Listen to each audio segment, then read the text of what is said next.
ಒಂದೆರಡು ಸೂಚನೆಗಳು ನಿಮಗೆ.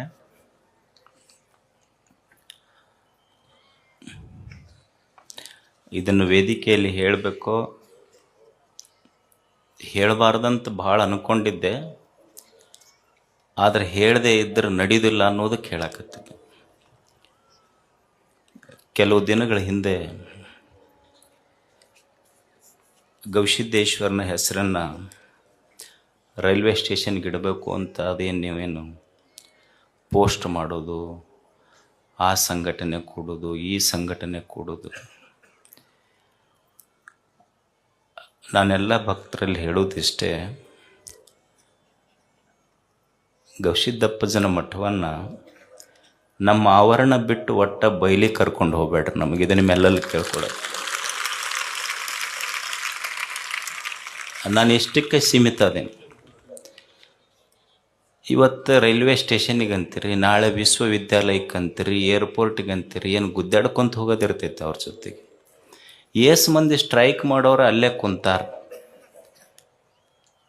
ನಿಮಗೊಂದ ಹೇಳ್ತೀನಿ ನಾನು, ಗವಿಸಿದ್ದಪ್ಪಜ್ಜ ನಿಮ್ಮೆಲ್ಲರ ಉಸಿರಿನಲ್ಲಿರುವಾಗ ಮತ್ತೊಂದಕ್ಕೆ ಅವನ ಹೆಸರು ಯಾಕಂತ.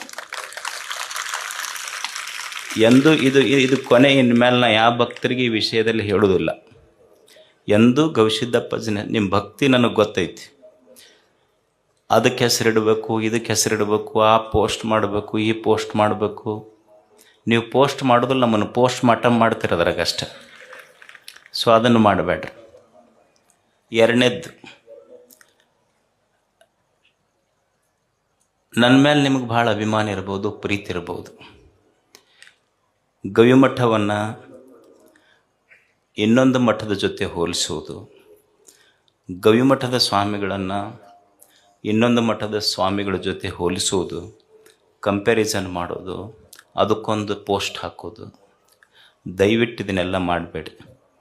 ನಾನು ತಿಳ್ಕೊಂಡಿದ್ದಿಷ್ಟೇ, ಇಡೀ ನಾಡಿನ ಎಲ್ಲ ಪೂಜ್ಯರ ಪಾದದ ಧೂಳಾಗಿ ನಾವು ಬದುಕಬೇಕಷ್ಟೆ. ಯಾರ ಜೊತೆಗೂ ಹೋಲಿಸ್ಬೇಡ್ರಿ. ಎರಡು. ಮೂರನೇದ್ದೇನೆಂದ್ರೆ, ನೀವು ಸುಮ್ಮನೆ ಕುಂದ್ರೆ ಮಂದೆಲ್ಲ ಅಜ್ಜವ್ರಿಗೆ ಆ ಪ್ರಶಸ್ತಿಗೆ ಹೆಸರು ಕೊಡ್ರಿ, ಈ ಪ್ರಶಸ್ತಿ ಕೊಡ್ರಿ ಅಂತ ಪೋಸ್ಟ್ ಮಾಡೋಕ್ಕೆ ಶುರು ಮಾಡ್ತೀರಿ. ನಾನು ಬರುವ ಪ್ರಶಸ್ತಿಗಳನ್ನು ತಿರಸ್ಕರಿಸುವಷ್ಟು ದೊಡ್ಡವನಲ್ಲ, ಅದನ್ನು ಸ್ವೀಕರಿಸುವ ಅರ್ಹತೆ ನನಗಿಲ್ಲೋ ಅನ್ನುವಂಥ ವಿನಯವಂತ ನಾನಷ್ಟೇ. ವಿನಮ್ರತೆ ನನ್ನಲ್ಲಿದೆ. ಆ ಅರ್ಹತೆ ಬೇಕು, ಅದು ನನ್ನಲ್ಲಿಲ್ಲ. ಅದಕ್ಕಾಗಿ ನನಗೂ ದೊಡ್ಡ ಪ್ರಶಸ್ತಿ ಅಂದ್ರೆ, ನೀವೆಲ್ಲ ಪ್ರೀತಿಯಿಂದ ನಮ್ಮ ಅಜ್ಜರಂತ ನಿಮ್ಮ ಎದೆಗೆ ಜಾಗ ಕೊಟ್ಟಿರಲ್ಲ, ಅದು ಭಾಳ ದೊಡ್ಡ. ದಯವಿಟ್ಟು ಇನ್ನು ಮುಂದೆ ಈ ಮೂರು ಯಾರೂ ಮಾಡಬೇಡ್ರಿ. ಅಜ್ಜವರು ನನಗೆ ಹೇಳಿಬಿಟ್ಟಿದ್ದಾರೆ ಇದನ್ನು. ನಾನು ಮಾಡೋದು ಇಷ್ಟೇ ಕೆಲಸ. ಏನು ಅಂದ್ರೆ, ಒಂದು ಪೂಜೆ, ಓದು ಮತ್ತು ಸೇವೆ. ನನಗೆ ಆ ಜಾತಿ, ಈ ಧರ್ಮ, ಆ ಧರ್ಮಗಳ ಗಲಾಟೆಗೂ ಕರ್ಕೊಂಡು ಹೋಗಬೇಡ್ರಿ. ನನ್ನ ಧರ್ಮ ಮತ್ತು ನನ್ನ ಧರ್ಮದ ಪರಿಭಾಷೆ ಏನು ಅಂದ್ರೆ, ಲವ್ ಆಲ್ ಸರ್ವ್ ಆಲ್. ಇದು ನನ್ನ ಧರ್ಮದ ಪರಿಭಾಷೆ ಅಷ್ಟೆ.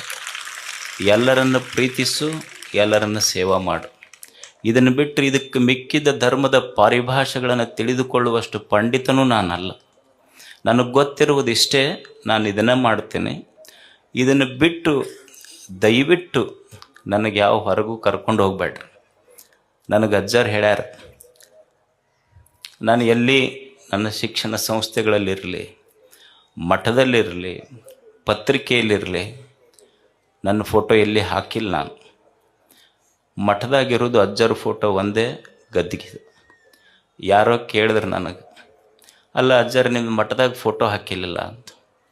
ಮತ್ತು ನೀವು ಯಾರ್ದು ನೋಡಿದ್ರಿ ಮಠದಾಗ ಅಂತ ಕೇಳಿದ್ ನಾನು. ಒಬ್ರು ಯಾರೋ ಗುಲ್ಬರ್ಗದಿಂದ ಬಂದಿದ್ರು, ನಿಮ್ಮ ಫೋಟೋ ಕಂಡಿಲ್ಲಲ್ಲ, ನೀವು ಮಠದಾಗ ಅಡ್ಡಾಡಿದ್ರಿ ಏನು? ಅಡ್ಡಾಡ್ದೆ. ಯಾರ್ದು ಕಂಡಿತು ನಿಮ್ಗೆ? ಅಲ್ಲಿ ಗುರುಗಳು ಶಿವಶಾಂತವೀರ ಸ್ವಾಮಿಗಳದ್ದು ಕಂಡಿತ್ತು. ಇಲ್ಲ, ಮನ್ಯಾಗ ಫೋಟೋ ಯಾರು ಇರ್ತಾವ, ಮಾಲಾಕರು ಇರ್ತಾವ, ಆಳ ಮಕ್ಕಳ ಫೋಟೋ ಯಾರು ಹಾಕಿರ್ತಾರೆ? ಯಾರೂ ಹಾಕೋದಿಲ್ಲ. ಅವ್ರ ಮಾಲಾಕರು ಅಷ್ಟೆ, ಅವ್ರ ಆಳ್ಮಗ ನಾನು. ದೇಹ, ಈ ದೇಹದೊಳಗೆ ಜೀವಿರುವಷ್ಟು ದಿವಸ ಅವನ ಸೇವೆ ಮಾಡೋದು ಮತ್ತು ಸಾಧ್ಯ ಇದ್ದಷ್ಟು ನಿಮ್ಮ ಸೇವೆ ಮಾಡೋದು, ಇಷ್ಟು ಬಿಟ್ಟರೆ ಬೇರೆ ಗೊತ್ತಿಲ್ಲ ನನಗೆ. ಮತ್ತು ನನಗೆ ಎಳ್ಕೊಂಡು ಹೋಗ್ಬಿಟ್ರೆ ಒತ್ತಾಯ ಮಾಡಿ. ಅದಕ್ಕೆ ನನ್ನ ನನ್ನ ನನ್ನ ಭಾವನೆಗಳನ್ನು ನೀವು ಅರ್ಥ ಮಾಡಿಕೊಡ್ರಿ ಅಷ್ಟೇ. ಯಾಕಂದ್ರೆ ಸಮಾಜ ಬಹಳ ಸೂಕ್ಷ್ಮವಾಗಿ ಹೋಗ್ತಾ ಇದೆ. ನನಗೆ ಹೊರಗಿನ ವಿಷಯಗಳಲ್ಲಿ ಆಸಕ್ತಿ ಇಲ್ಲ. ತಮಗೆಲ್ಲ ಧನ್ಯವಾದ.